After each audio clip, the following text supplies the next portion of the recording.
Damos la bienvenida al economista Pablo Dávalos. Él es analista, se pertenece al Foro de Economía Alternativa y Heterodoxa. Economista Dávalos, usted fue asesor en las mesas de diálogo de la CONAIE. La CONAIE al momento se va a reunir el 22 de este mes con un propósito para el que la ha convocado de Unidas ISA, sacar a la minería de sus territorios. Le pregunto, ¿se va terminando, va llegando a su fin la luna de miel con el presidente Noboa? Bueno, un saludo muy cordial y muchas gracias por la gentil invitación para esta entrevista. Efectivamente, hay algunos datos que dan cuenta que el ambiente de conflicto social empieza poco a poco a caldearse. Tenemos, por ejemplo, el hecho que el presidente ha optado por entregar concesiones mineras sin haber cumplido los requisitos establecidos en la Constitución, en la ley y en los protocolos internacionales con respecto, por ejemplo, a territorios indígenas y pueblos y nacionalidades ancestrales. En ese sentido, la propuesta de la CONAIE de optar por la movilización pone ya un límite a la luna de miel del presidente Noboa, porque recordemos que el presidente Noboa no ha tenido oposición parlamentaria. Los partidos políticos que han suscrito el pacto de gobernabilidad han permitido que el presidente Noboa pueda aprobar varias leyes, entre ellas la ley de conflicto armado interno que incrementa el IVA al 15%. En consecuencia, este momento vemos surgir una oposición real al presidente Noboa. Esa oposición no está en el sistema político, esa oposición está en la movilización social. Y el líder de esa oposición es evidentemente el presidente de la CONAIE, Leonidas Issa. En consecuencia, esto además trae resultados muy concretos porque el país se apresta en unas semanas a ir a una consulta popular.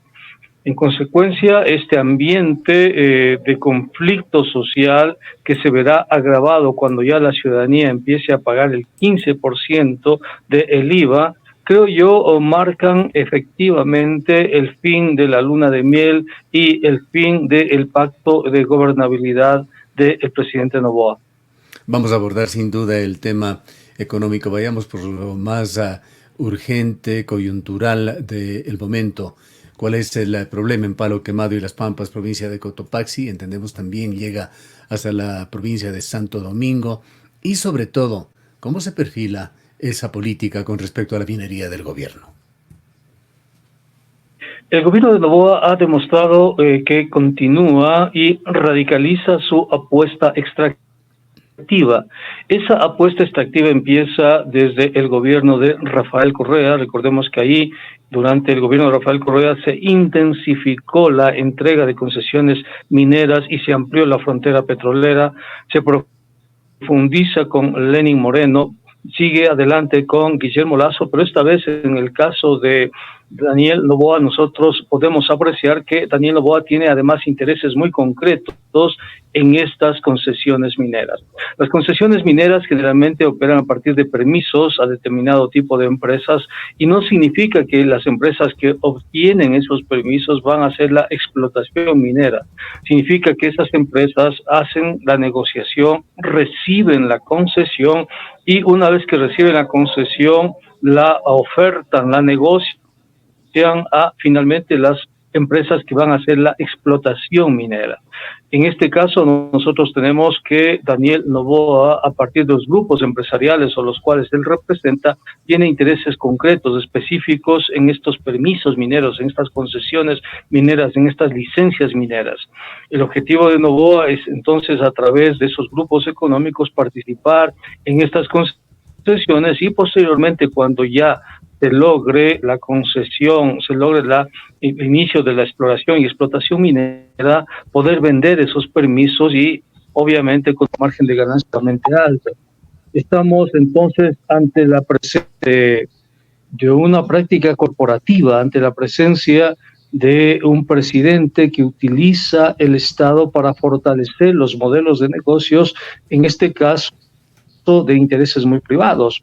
Daniel Noboa es eso, es un presidente que al ser electo presidente de la República utilice el poder de la presidencia de la República para inclinar la balanza en beneficio de sus propios intereses empresariales, ¿no? Es un Esto de los ejercicio intereses corporativo de de... Noboa, intereses directamente en minería, no dejan de ser una conjetura o hay datos concretos sobre este interés. Hay datos concretos de una concesión que corresponde al 10% de empresas vinculadas al Grupo Noboa y al Grupo Novis. Hay datos muy concretos, ¿no? Entonces, como el Grupo El Juri, la inmensa mayoría de grandes grupos económicos sí tienen concesiones mineras, concesiones en agua, etcétera. Es decir, diversifican sus opciones, su portafolio de inversiones. Pero en el caso de Noboa, el grupo exportadora bananera Noboa tiene concesiones mineras, al igual que el grupo Novis tiene concesiones, al igual que el grupo El Juri, tienen concesiones mineras. Ahora, la situación en Ecuador es compleja. Hay un marco legal que obliga a consultas de todo tipo, permisos ambientales para comenzar, consulta ambiental, consulta previa, libre e informada, al punto de que observadores internacionales como Mining Watch desde Canadá recientemente nos reportaban desde Toronto, justamente alrededor de la visita del presidente de la República, decían que los principales CEOs o los presidentes de las compañías mineras veían con escepticismo toda la oferta que hacía el presidente Noboa, pues conocen estas empresas internacionales de la resistencia y conciencia social que existe en Ecuador, que hace las cosas bastante difíciles. ¿Está utilizando o pretendiendo utilizar el presidente Noboa algunas técnicas quizá disuasivas para de alguna manera pasar por alto estas exigencias que tiene la Constitución de la República y las leyes que se refieren a la explotación minera? Es correcto porque ya hay varios antecedentes. Está el caso de Aurelian, por ejemplo, están algunas concesiones que no han podido pasar a la etapa ya de explotación de la mina, producto de la resistencia social. Está también el intento del manual de consulta libre, previa e informada, en virtud del cual se intenta, vía legislación, ni siquiera secundaria, sino terciaria, porque es un manual, tratar de compensar las fallas que en este momento existen porque no hay una ley de consulta libre previa informada conforme a los instrumentos internacionales, a lo que establece la Constitución, y se trata de llevar adelante procesos relativamente espurios de consulta libre previa informada a través de la manipulación a la población, a través de la incorporación de sectores externos a la población. Lo acabamos de ver en Palo Quemado, por ejemplo, cuando la empresa minera lleva pobladores que no pertenecen al sector para que participen en la consulta, y con la protección del ejército y de la policía, más la represión que hace el ejército y la policía en contra de los legítimos habitantes que viven ahí, que están ahí, que se oponen a la minería, porque saben que la minería puede alterar todo su ciclo de vida, pues su ciclo productivo a nivel agropecuario, las exportaciones, la soberanía alimentaria, etcétera. Entonces ahí vemos la manipulación de la política pública, vemos la manipulación del gobierno que fue a ofertar cuestiones que son muy difíciles de llevar a cabo. Y mira, todo el país probablemente se confronte a un levantamiento indígena en un contexto muy delicado para el presidente, que es la consulta popular. Si se produce un levantamiento indígena para defender los territorios en medio de la consulta popular, más si tú quieres, el golpe que significa a la ciudadanía del incremento del IVA al 15%, que va a provocar un gran descontento social, es muy probable que el escenario cambie abruptamente para el presidente Noboa y que incluso los ciudadanos transformen la consulta y el referéndum en un plebiscito, ¿no? Y si transforman en un plebiscito, Noboa puede perder la consulta popular, pues. Entonces, es un escenario muy, muy delicado, producto de la ambición, creo yo, producto de no establecer líneas demarcatorias entre los modelos de negocios del presidente de la República y la política pública. O sea, no puede ser que un presidente utilice la política pública y el poder que tiene de manejar el Ejecutivo para inclinar la balanza para sus modelos de negocios. No puede permitirse eso. Y eso Ahora, es lo que en este momento el país está viviendo. Dávalos, apelando a su conocimiento de la CONAIE, sus mecánicas, su funcionamiento, qué es lo que pretende. Está por una parte esta convocatoria para declarar o iniciar, organizar un movimiento en contra de la minería para sacar a las mineras de nuestro territorio, ha dicho Leonidas Issa, y está por otra parte una demanda de inconstitucionalidad al acuerdo ministerial del 7 de marzo relacionado con la minería que ha presentado a la Corte Constitucional. ¿Qué es lo que aspira y espera la CONAIE? Bien, la CONAIE intenta posicionar un debate que ya viene varios años posicionándose, que es el debate contra el extractivismo, que es la defensa de los territorios, la defensa del agua, la defensa de la vida, la defensa de la soberanía alimentaria, porque en esos territorios en donde se quiere hacer minería, ahí se producen los alimentos que van al plato de comida de los ecuatorianos, pues. En consecuencia, yo creo que este momento, cuando la CONAIE vaya a una movilización, se alteran, creo yo, todas las condiciones políticas que se habían generado. ¿Por qué? Porque la CONAIE sitúa la resolución de los conflictos dentro de una trama de confrontación política que obliga al gobierno a cambiar de estrategia, pues. Porque una cosa es hacer una concesión minera, firmar la concesión minera, y otra cosa es tener que resolver esa concesión minera en un contexto de movilización y de levantamiento, ¿no? Máxime cuando está de por medio una consulta popular. Entonces, para el gobierno se le complica muchísimo la situación. Para el país también se le complica muchísimo, porque un levantamiento pone fin a la luna de miel del gobierno, pone fin a ese acuerdo de gobernabilidad. La situación del país con estado de excepción y la declaratoria de un conflicto armado interno no complica también a la resistencia social.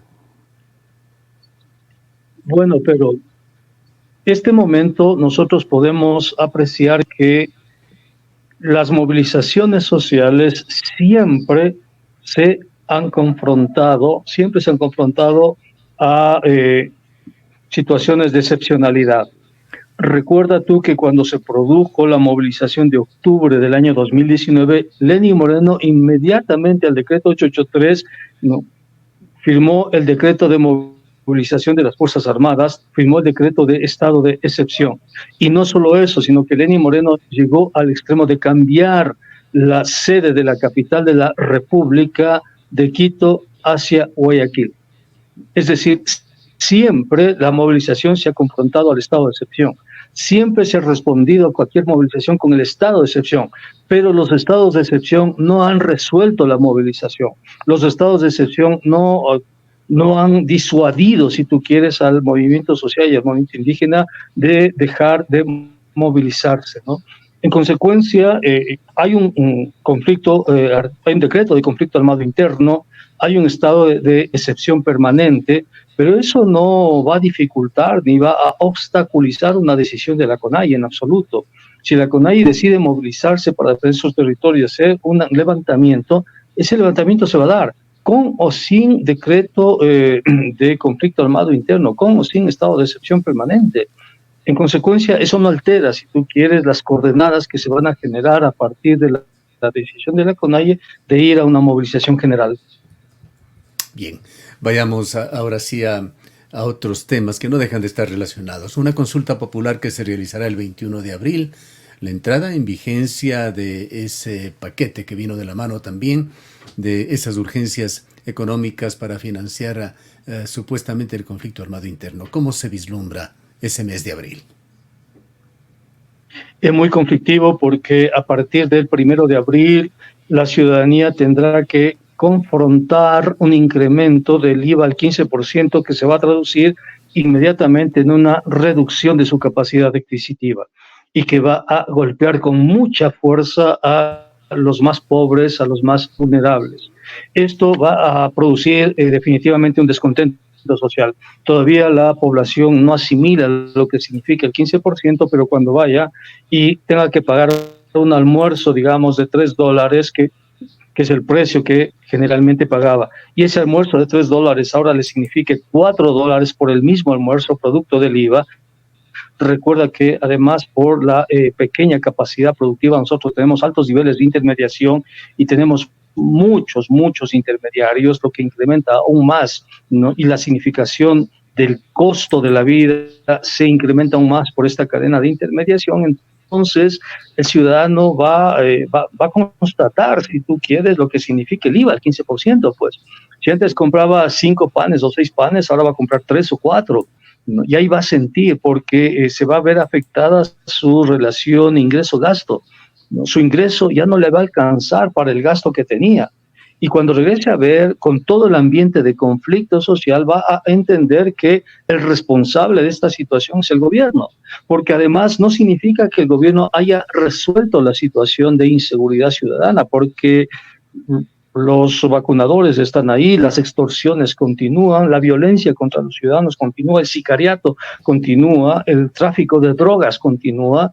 Es decir, el ciudadano va a constatar que no se han resuelto los problemas de la crisis de la seguridad ciudadana y además ahora tiene que pagar de su salario un adicional al gobierno que no resuelve esos problemas, un gobierno que solamente transfiere esos recursos para el pago de la deuda, para el pago de laudos arbitrales. En ese contexto, en 3 semanas, el ciudadano tendrá que votar, ¿no?, a favor o en contra del gobierno. Es decir, al ciudadano ya no le va a interesar el contenido de las preguntas, ¿no?, porque se da cuenta que ese contenido de las preguntas es irrelevante y trascendente para resolver sus problemas reales. Al ciudadano, de aquí en las semanas, lo que le va a interesar es manifestar su acuerdo o desacuerdo con el gobierno. En otras palabras, la consulta se transforma en plebiscito. Y si se transforma en plebiscito, en un contexto de movilización social, en un contexto de crisis y tensión social, el ciudadano le va a decir al gobierno, ¿sabes qué? No, muchas gracias. O sea, has planteado un conjunto de preguntas que puede ser que sean pertinentes, pero estoy viviendo una situación muy delicada y el gobierno no hace absolutamente nada para resolver esa situación delicada. Sigo pagando vacunas a los extorsionadores, siguen secuestrando a la gente y además ahora pago un IVA de 15% que ha encarecido. No encuentro empleo, no tengo posibilidades de resolver la grave situación en la que vivo. En consecuencia, voy a votar no. De pronto, ese va a ser el razonamiento del ciudadano y no voy a poder perder la consulta popular. Una consulta que hoy la tendría más o menos ganada. Pero con esto que acaba de aparecer en la minería, ya las cosas se le complican al presidente Noboa. Y si pierde la consulta, ya no hay reelección. Hasta ahí llega el presidente Noboa. ¿Cómo se perfila lo que viene ya en forma inmediata, la campaña por la consulta popular? Allí hay varias organizaciones inscritas, algunos partidos políticos, organizaciones sociales. Unidad Popular está por el no, el Movimiento Plurinacional Pachacuti inscrito también por el no, y hay organizaciones como la Unión General de Trabajadores del Ecuador o la Unión Nacional de Educadores que también pregonan el no. Efectivamente, pero la única organización política que se ha inscrito por las 11 preguntas del no es Pachacuti. O sea, es la única organización. Las demás organizaciones se inscribieron por 2 preguntas por el no. La pregunta que tiene que ver por la flexibilización laboral y la pregunta que tiene que ver con los laudos arbitrales. No, la única organización política que está por el no es Pachacuti. Y esto es interesante porque si finalmente, como hemos conversado, Noboa pierde la consulta, la única organización política que puede reclamarse como ganadora de ese proceso es Pachacuti, no es la Revolución Ciudadana, porque no se inscribió y porque además forma parte lo que le proyecta al movimiento Pachacuti a las siguientes elecciones del año 2025, que además ya tiene un candidato, ¿no? Entonces, es un escenario interesante, creo yo, porque hoy, en estas semanas, se está resolviendo, se está determinando lo que va a pasar en febrero del 2025. En estos Ahora, días, vale la pena comentar que en la contraparte entre las organizaciones sociales está también la Confederación Intercultural de Pueblos y Nacionalidades de Ecuador, AMARU, que se ha inscrito en todas por el sí. Y están todos los partidos políticos por el sí, de derecha. De las organizaciones sociales solamente calificaron 3 y de partidos políticos solamente calificaron 7. De los partidos políticos, solo 1 de los partidos políticos va por el no. Los demás partidos políticos fueron descalificados. Democracia sí construye, pero los demás como Amigo, PID, Creo, etcétera, todos ellos van por el sí. Entonces, para esos partidos políticos, si el sí pierde, también significa una derrota política, ¿no? Igual en el caso de las organizaciones, hay 3 organizaciones que fueron calificadas, entre ellas la de los maestros, efectivamente, una Unidad Popular también fue calificado para 2 preguntas por el no. Es interesante porque esto, ya te digo, confronta a un partido contra 6. Pachacuti contra 6 partidos de derecha. Vamos a ver quién gana. Bien. Y si Noboa pierde, esa derrota tiene que socializarse, tiene que pagar la factura a todos los partidos de derecha que lo apoyaron. Claro que si Noboa gana, hay un solo ganador, que es Noboa. Noboa no va a compartir ese triunfo con ningún partido de la derecha, ¿no? Pero si Noboa pierde, esa derrota sí se socializa. Luego de la consulta popular, el otro granito serán las elecciones de febrero. Brevemente también, ¿cómo las ve? Efectivamente. Mira, las elecciones de febrero se están trabajando en estos días. Las movilizaciones, por eso es tan importante la consulta popular, porque la consulta popular está conectada directamente a la elección de febrero del 2025. Quien gane o quien pierda en esta consulta popular tendrá las mejores posibilidades para las elecciones del año de febrero de 2025. En consecuencia, lo que está pasando ahora, lo que definimos ahora, será absolutamente clave para marcar, si tú quieres, una distinción en febrero de 2025. Si Noboa gana, tiene que ganar con mucha fuerza para proyectarse al 2025. Pero tal como están las cosas, fíjate tú, antes de que pase lo de la minería, Noboa ya estaba en caída libre, había perdido más de 11 puntos en popularidad. Con esto de palo quemado, yo pienso que la popularidad de Noboa se ve resquebrajada. Si sumas a eso el efecto que tendrá el incremento del IVA al 15%, Noboa llega muy debilitado a la consulta popular. Y si los sectores que están organizados por el no logran convencer a la población y logran transformar esta consulta en plebiscito, para Noboa es muy complicado. O sea, es muy complicado ganar la consulta. Y esto, fíjate tú, puede pasar en cuestión de horas, en cuestión de días. Hasta la semana pasada Noboa ha tenido una fuerte popularidad porque no se suscitaba lo de palo quemado. En estos días, en redes sociales, hemos visto la violencia de la policía y del ejército en contra de la población. ¿Por qué indigna esto? Porque se supone que la policía tiene que utilizar esa violencia para defender al ciudadano, no para agredir al ciudadano. Es decir, mientras los delincuentes están ahí, agreden a la población, cobran vacunas, extorsionan a la población, asesinan a la población, la policía no hace absolutamente nada. Más bien hay varias denuncias de corrupción al interior de la policía.